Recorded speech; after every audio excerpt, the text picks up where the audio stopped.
Hello friends, ज्ञान classes academy में आप सभी का स्वागत है।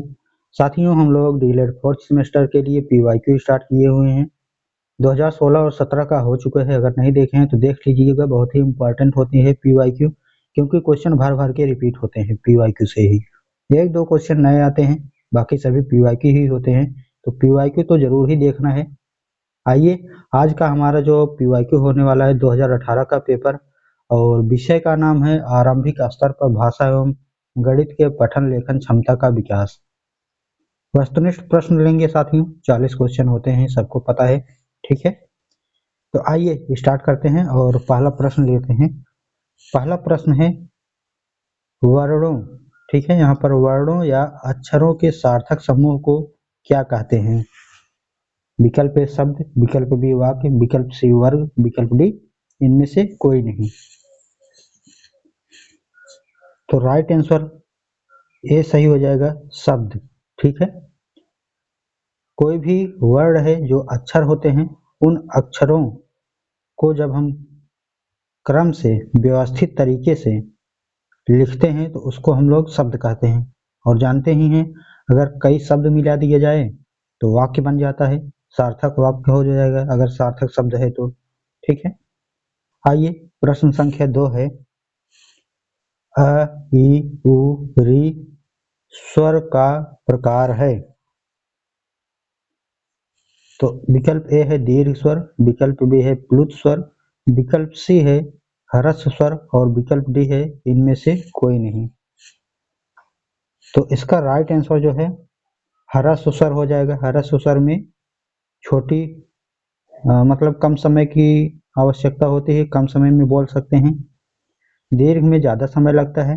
ठीक है, तो अ इ उ री ह्रस्व स्वर है, आ इ उ री ये सब दीर्घ स्वर हो जाएंगे। ठीक है,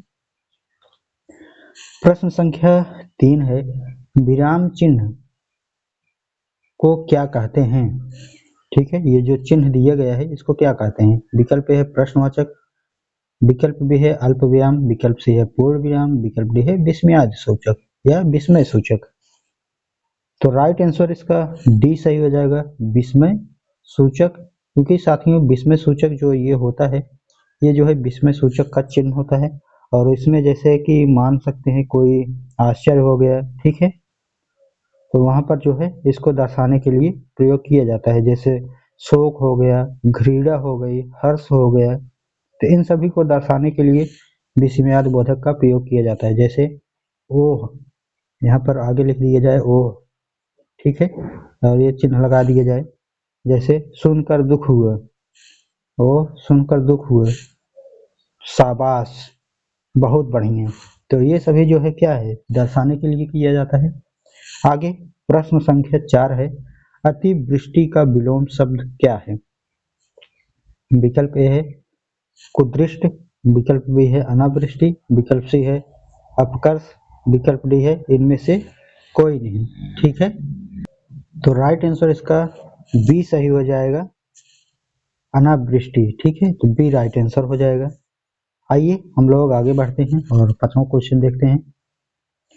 य र ल व व्यंजन कौन से हैं? तो य र ल व व्यंजन संयुक्त व्यंजन है, ऊष्म व्यंजन है, अंतस्थ व्यंजन है या स्पर्श व्यंजन है? तो इसमें से जो है य र ल व जो है अंतस्थ व्यंजन है। ठीक है, संयुक्त व्यंजन में छ त्रंग ज्ञ और स्र आते हैं। ऊष्म व्यंजन में स स ख श स ख श ह आते हैं, और अंतस्थ में य र ल व आते हैं। ठीक है, जानते ही हैं य र ल व। और स्पर्श व्यंजन में क से लेकर के म तक जो है 25 वर्ड होते हैं, तो ये जो है स्पर्श व्यंजन में आ जाएंगे। प्रश्न संख्या 6 है किसी भी संख्या के कितने मान होते हैं? 4 होते हैं, 1 होते हैं, 10 होते हैं या 2 होते हैं? किसी भी संख्या के मान होते हैं, बताइएगा कितना मान होता है? तो 2 मान होते हैं। कौन कौन से होते हैं? एक स्थानीय मान होता है, एक जातीय मान होता है। तो 2 मान हो जाएंगे। ठीक है, आइए अगला लेते हैं प्रश्न संख्या 7। गणित की मूल संक्रियाएं क्या हैं? विकल्प ए है गुणा भाग, विकल्प बी है जोड़ घटाना, विकल्प सी है जोड़ घटाना गुणा भाग, विकल्प डी है केवल जोड़। ठीक है, तो यहाँ पर जोड़ घटाना गुणा भाग अर्थात सी विकल्प सही हो जाएगा।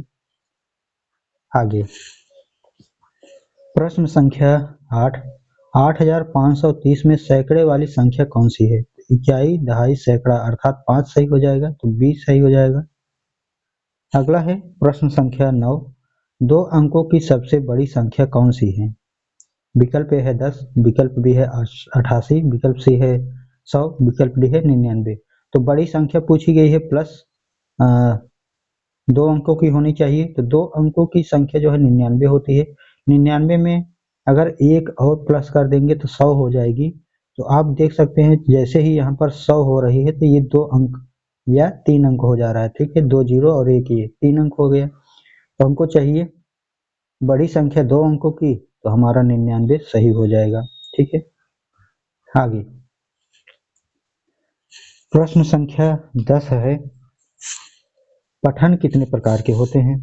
विकल्प ए है 4, विकल्प बी है 2, विकल्प सी है 5, विकल्प डी है 3।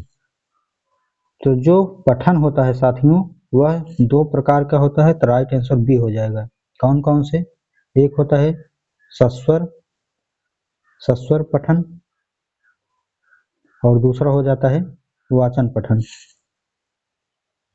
मौन पठन। ठीक है, वाचन या सस्वर पठन और मौन मौन पठन। ठीक है, मौन पठन।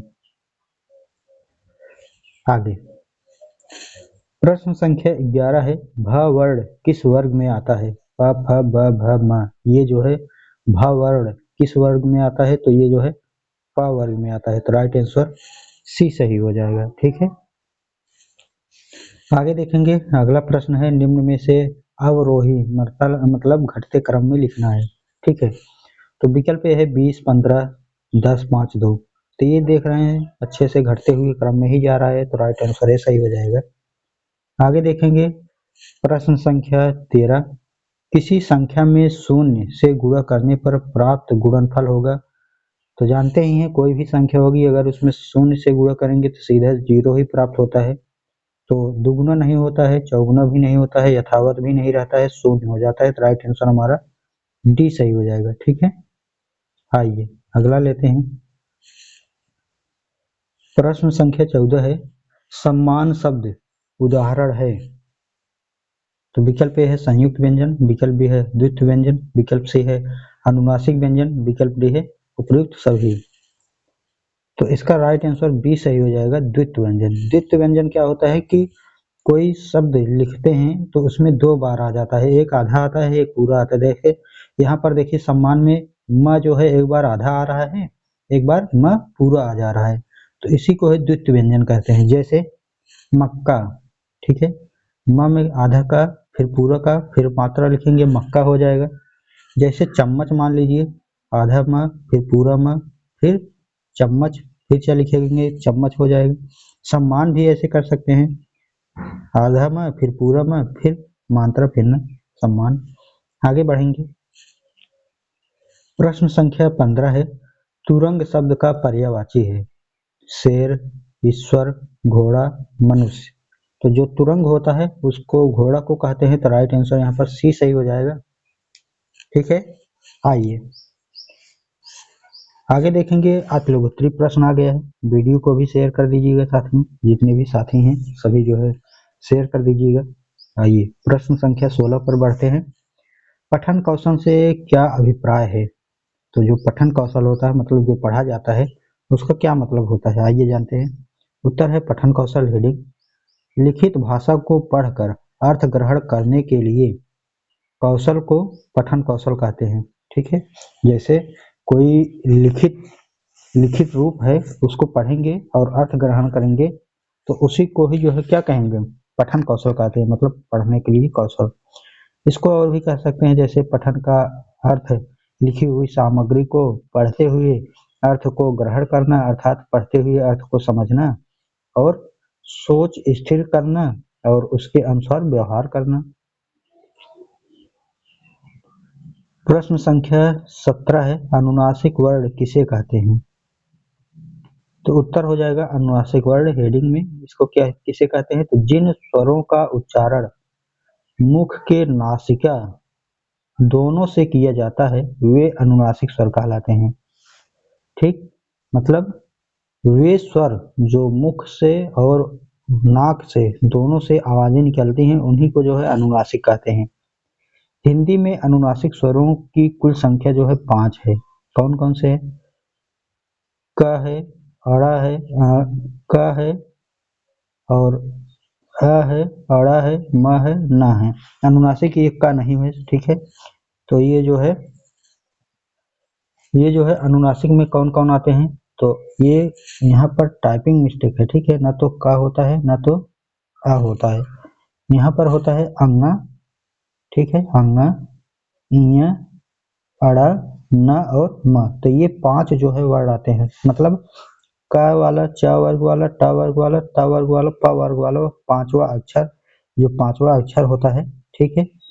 अंगा, इया, अड़ा, न, म, यहाँ पर लास्ट वाले में तो वही होता है, ठीक है।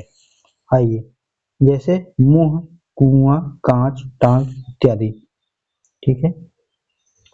तो यहाँ पर मात्रा लगेगा, लग रहा है ना ऊपर, यही है। आगे आगे देखेंगे प्रश्न संख्या 18, स्वर किसे कहते हैं, ठीक है। तो हेडिंग है स्वर।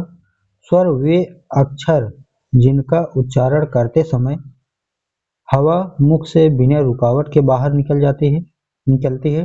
स्वरों का उच्चारण स्वतंत्र रूप से होता है, मतलब स्वर जो होती हैं उनमें बहुत ही कम समय लगता है, ठीक है। हवा जो है बिना रुकावट के किसी के रुकावट बिना वह जो है आसानी से बाहर आ जाती है, बोलते हैं शब्द। तो आइए, ये जो है कुल 11 स्वर होते हैं, ठीक है। तो 11 स्वर में अ आ इ ई उ ऊ री ए ऐ ओ औ, ये जो है स्वर आते हैं 11 स्वर। आगे देखेंगे। आइए अगला प्रश्न लेते हैं। प्रश्न संख्या 19 है, सम संख्या से आप क्या समझते हैं।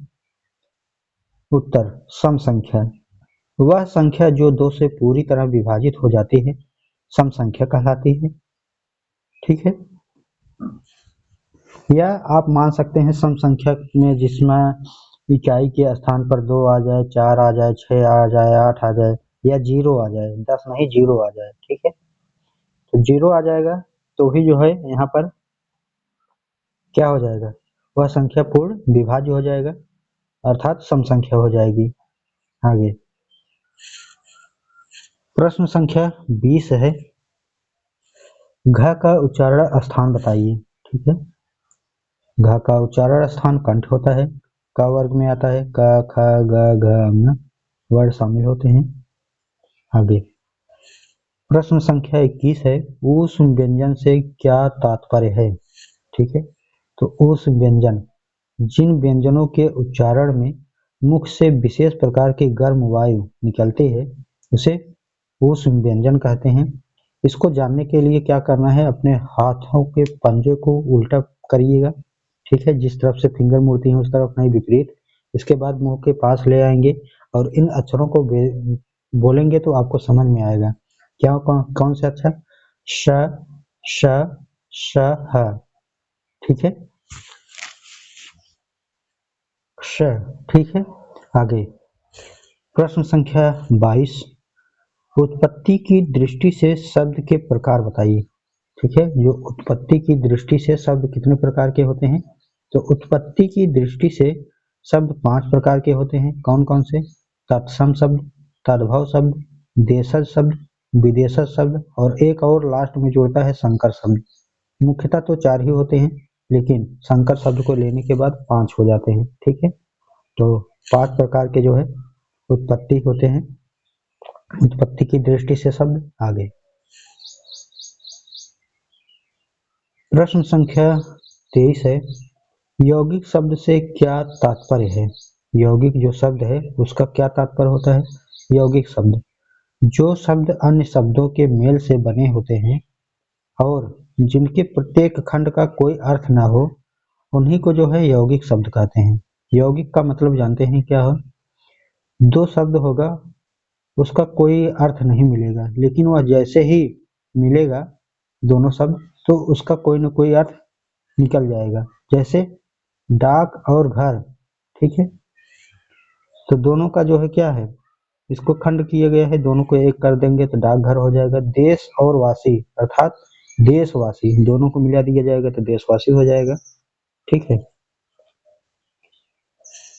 तो आइए आगे देखेंगे प्रश्न संख्या 24, विस्मयाद बोधक वाक्य किसे कहते हैं, ठीक है। तो जिन वर्णों या जिन वाक्यों में आश्चर्य, हर्ष, शोक, घृणा आदि के भाव व्यक्त हों उन्हें विस्मयाद बोधक या विस्मय सूचक वाक्य कहते हैं, ठीक है। जिसमें घृणा हो, आश्चर्य हो, शोक हो, ठीक है, और इन सभी को तो जानते ही हैं, आश्चर्य क्या होता है, हर्ष क्या होता है, शोक क्या होता है, घृणा क्या होता है, ठीक है। तो इन वाक्यों की सामान्यतः विस्मयादि बोधक चिन्ह का उपयोग किया जाता है। ऐसे स्थानों पर विस्मयादि बोधक का चिन्ह प्रयोग किया जाता है, जैसे ओह सुनकर दुख हुआ, मतलब कोई घटना घटी होगी, ठीक, तो वहां पर इस प्रकार का प्रयोग किया जाता है। शाबाश, हंसी की बात है तो बहुत ज्यादा खुशी हुई तो भी लगा दिए गए, बहुत बढ़िया। आगे प्रश्न संख्या 25, वर्ण किसे कहते हैं, इसके प्रकार बताइए। तो वर्ण जो है, वर्ण वह छोटी से छोटी ध्वनियां हैं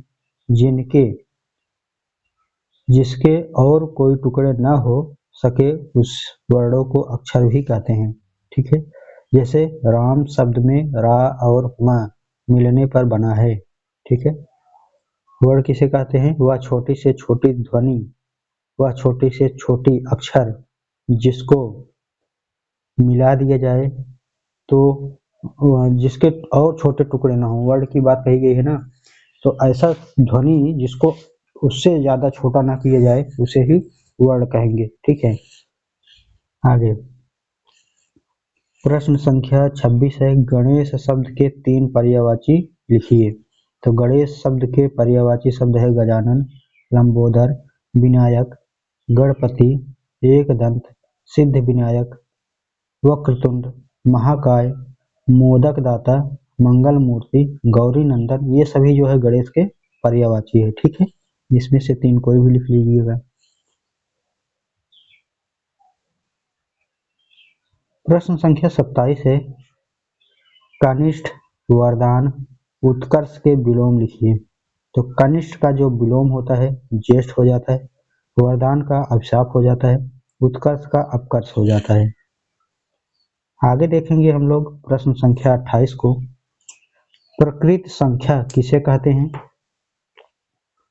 उत्तर, प्रकृत संख्या गिनती में उपयोग की जाने वाली सभी संख्याएं कौन कौन सी हैं, 1, 2, 3, 4, 5, 6, 7 और 8, 9, ठीक है। प्राकृतिक संख्याएं कैसी हैं, 1 से लेकर के ऐसे बढ़ते चली जाती हैं, तो यहाँ पर जो है 7, 7 के बाद क्या हो जाएगा 8, 9, 10, ऐसे बढ़ते हुए जाएंगी संख्याएं, ठीक है।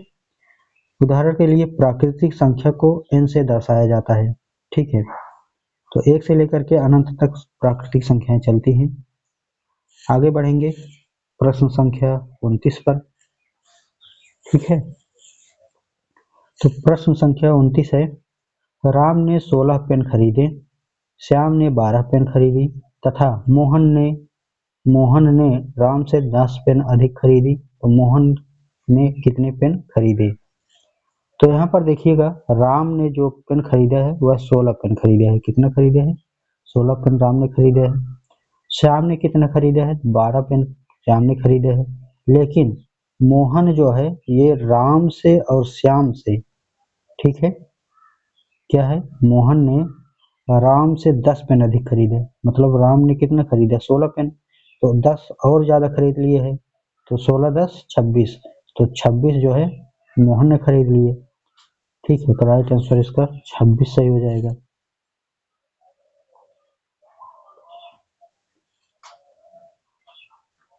आइए प्रश्न संख्या 30 लेते हैं।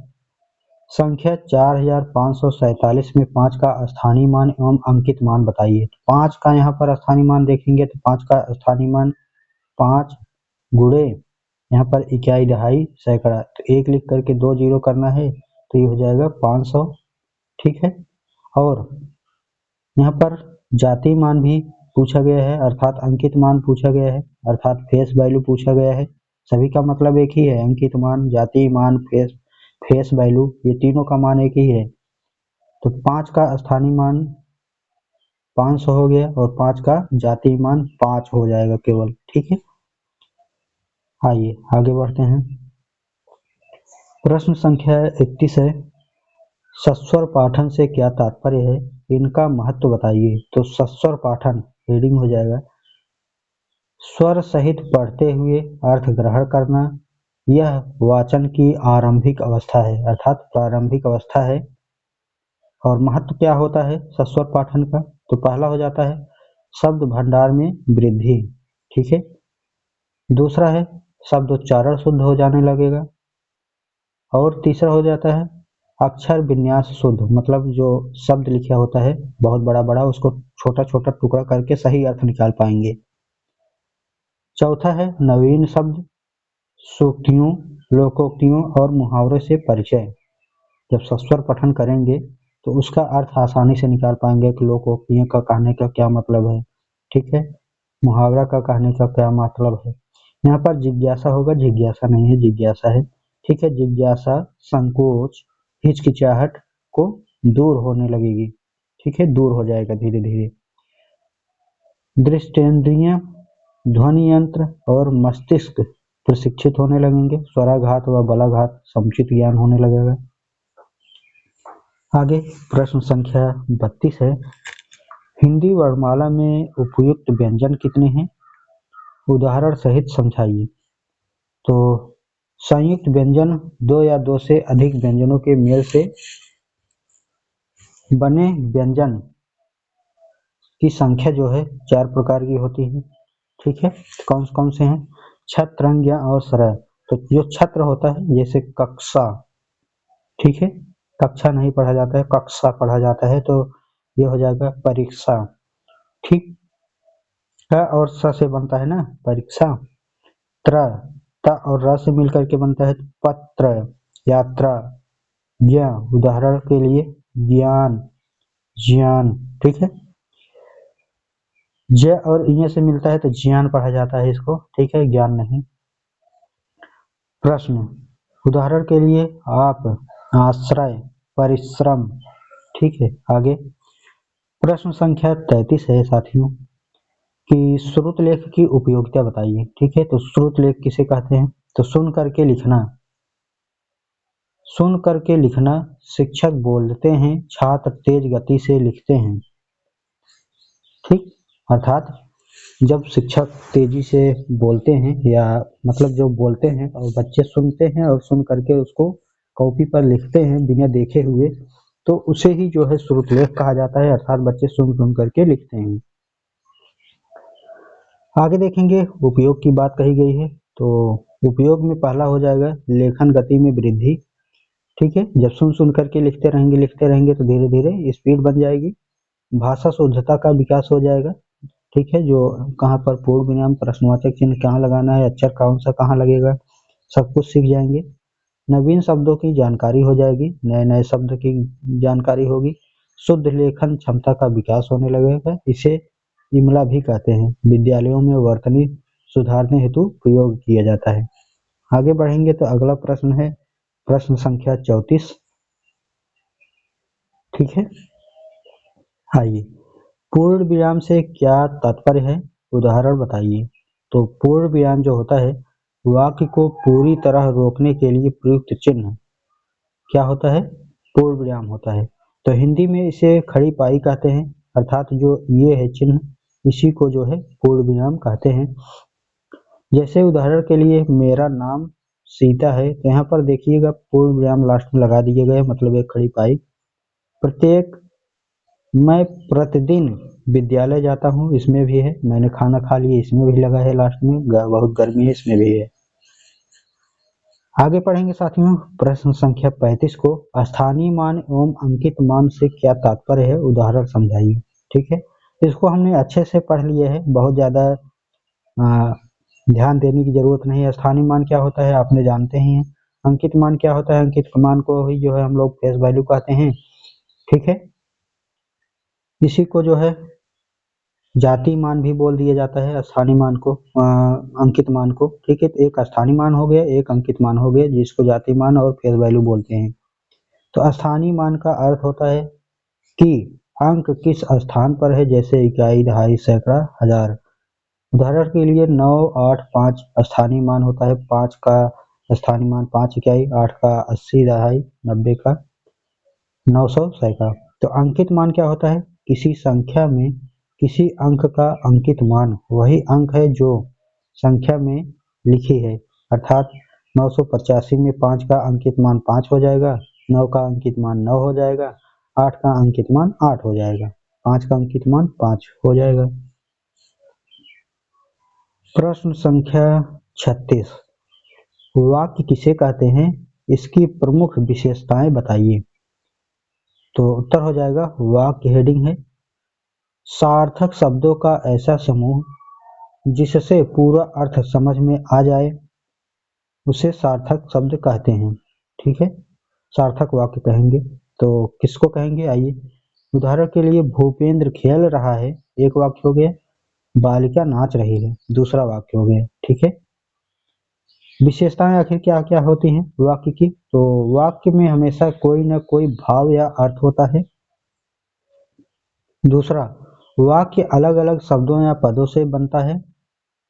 तीसरा, वाक्य का निर्माण उद्देश्य या कहने के मकसद को अनुसार होता है, मतलब अपना भावना व्यक्त करेंगे या कुछ कहना चाह रहे हैं तो वो जो है वाक्य हो गया। वाक्य शब्द एक निश्चित क्रम में होते हैं जिनका अर्थ स्पष्ट होता है। ठीक है, तो जो वाक्य बोला जाता है वह जो है एक निश्चित क्रम में बोला जाता है, मतलब कोई शब्द है जिसका ऐसा वर्ड बोला जाता है जिसका कोई अर्थ निकले। ठीक है, आइए अगला प्रश्न पर चलते हैं। प्रश्न संख्या 37 है, अवरोही क्रम को उदाहरण सहित लिखिए। तो उत्तर हो जाएगा अवरोही क्रम। अवरोही क्रम का मतलब होता है घटते हुए क्रम। उदाहरण संख्या 5, 25, 48, 10 को अवरोही क्रम में लिखेंगे तो 48, 25, 10 और 5 यही जो है सही हो जाएगा। आरोही का मतलब होता है छोटे से बढ़ते हुए क्रम में।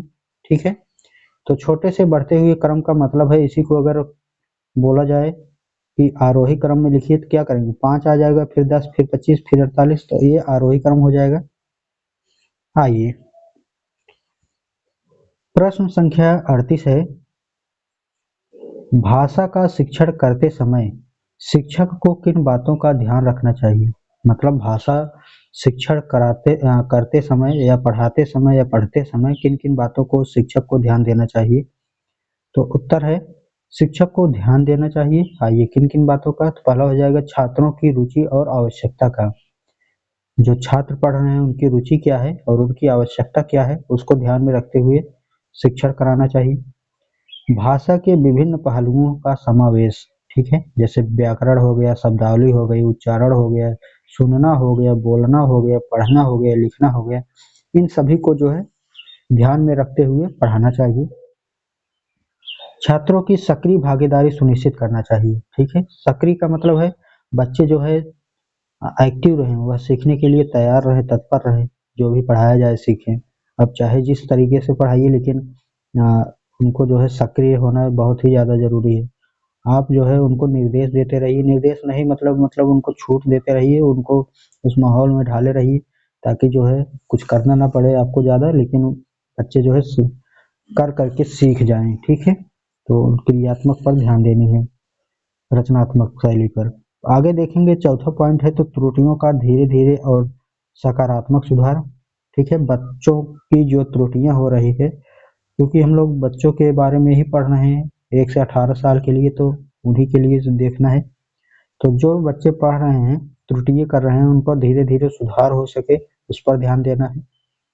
प्रोत्साहन और प्रेरणा, बच्चों को प्रोत्साहन देना है, नहीं कर ले जा सकते हो, ठीक है, लेकिन उनको आंतरिक प्रेरणा ज़्यादा देनी है, बाह्य वाला कम देना है कि ये काम कर लो तुमको चॉकलेट मिल जाएगा, ऐसा भी नहीं करना है। ठीक है, प्रेरणा देनी है कि अरे तुम तो कर ले जाओगे, वो देखो कर लिए है, वो तुलना नहीं करना है दूसरे से। तुम भी कर सकते हो, ठीक है, कर ले जाओगे इसको, बहुत ही आसान काम है, तो बच्चा जो है कर ले जाएगा। छठवां है नियमित मूल्यांकन करना। बच्चों को नियमित मूल्यांकन करना है, उनको बताना नहीं है क्या कैसे क्या करना है, लेकिन उनका ध्यान में रखना है कि कैसे क्या कर रहे हैं, कैसे अच्छा से सिखाया जा सकता है, ठीक है। तो आइए प्रश्न संख्या 39 पर हम लोग चलते हैं। प्रश्न संख्या 39 है शुद्ध पठन हेतु किन बातों का ध्यान में रखना चाहिए, मतलब शुद्ध पठन हो पाए, शुद्ध शुद्ध पढ़ा जाए, उनके लिए क्या क्या ध्यान में रखना आवश्यक है।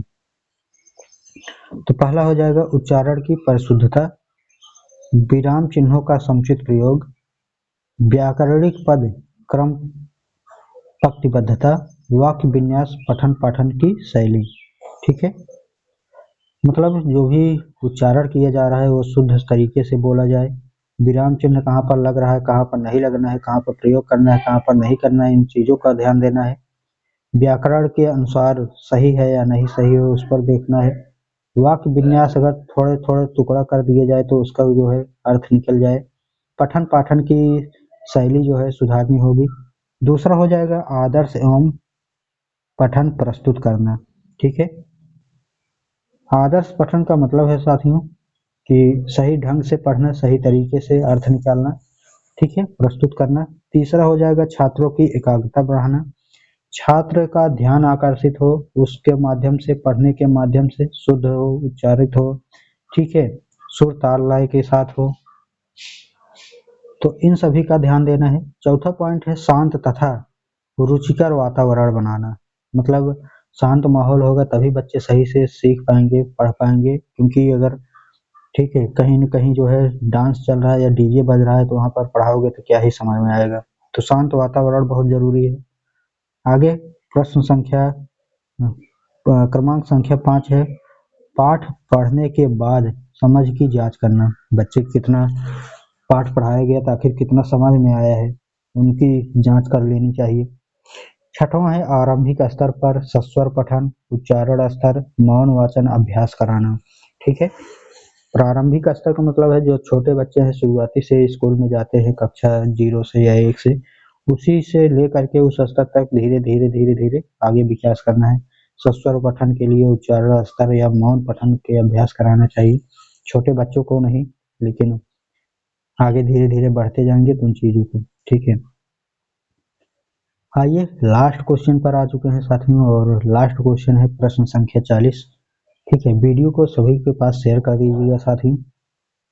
आइए प्रश्न संख्या 40 है लेखन में अशुद्धियों के कारण बताइए, इसे कैसे दूर किया जा सकता है। तो कारण है पहला, लिखने से अशुद्धियां दूर करने का पहला कारण है अशुद्ध उच्चारण, जब अशुद्ध उच्चारण करेंगे तो जाहिर सी बात है वही लिखेंगे भी, ठीक है। तो अशुद्ध नहीं शुद्ध उच्चारण करना चाहिए। दूसरा हो जाएगा मात्राओं का उचित ज्ञान न होना, जब मात्रा का ज्ञान ही नहीं होगा तो कैसे पता चलेगा कहाँ पर कौन सा चिन्ह लगाना है, ठीक है, मात्रा का लगाना है। तो क्षेत्रीय प्रभाव तीसरा हो जाता है, जैसे आप किसी भी इलाके में रह रहे हैं, वहाँ का भाषा कुछ होगा, कुछ रेते वाला भाषा हो जाता होगा, कुछ और जो है कहीं न कहीं का भाषा हो जाता होगा, भोजपुरी भाषा और सभी मतलब जो होता है, जो औपचारिक नहीं अनौपचारिक तरीके से हो जाता है, तो उनका जो है प्रभाव पड़ता है, तो उसको भी ध्यान में रखना चाहिए। चौथा हो जाएगा सावधानी, असावधानी।